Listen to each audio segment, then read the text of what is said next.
On parle d'elle comme la petite entreprise qui monte. Près d'une centaine de médias, dont le magazine américain Forbes, s'est déjà intéressé à la start-up vosgienne Un Bon Maillot, qui a depuis peu pignon sur rue à Golbet.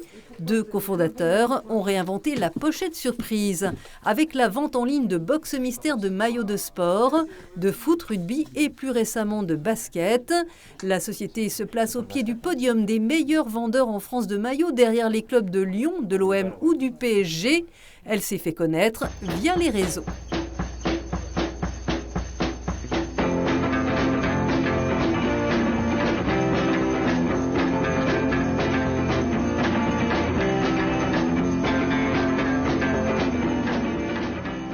Une box mystère, c'est un coffret qui contient un maillot qui est choisi aléatoirement par nos soins. Le client n'a aucune idée de ce qu'il reçoit à la maison. En 2 ans et demi, 3 ans, on a officiellement dépassé les 130 000 maillots vendus dans 35 pays du monde et sur 5 continents différents. On a collectionné plein de maillots de foot quand on était plus jeune. Et du coup, voilà, c'est venu comme ça. L'idée est venue d'un coup. Et ça nous a permis de mettre en place le projet en octobre 2020. Et en moins de 3 ans, Un Bon Maillot affiche un chiffre d'affaires de 10 millions d'euros. La société compte déjà une vingtaine de salariés. La boutique, récemment ouverte, est devenue le rendez-vous des fans de foot comme Alain qui ont reçu une box mystère. C'était le maillot des Glasgow Rangers.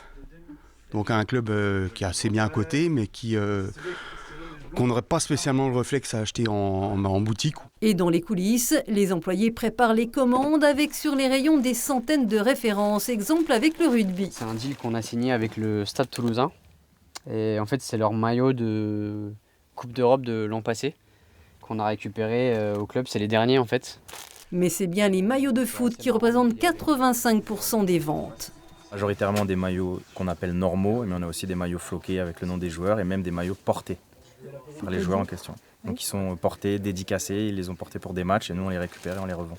La société, pour se démarquer, signe des accords de sponsoring avec des équipes ou sur des événements sportifs, comme récemment avec l'équipe du SLUC Basket de Nancy. On a pris le sponsor du SAS Football depuis le mois de juillet et on est aussi sponsor du FC Metz qui est un club de Ligue 1. Mais ouais, le SLUC sur ce maillot Leaders Cup, c'était très important. Ouais. Le basket justement, un futur actionnaire de poids pourrait qui sait rallier la team de l'entreprise vosgienne avec le passage ce mercredi 21 février des deux jeunes entrepreneurs dans l'émission de télévision Qui veut être mon associé, auditionné par des investisseurs potentiels dont l'ancien joueur Tony Parker.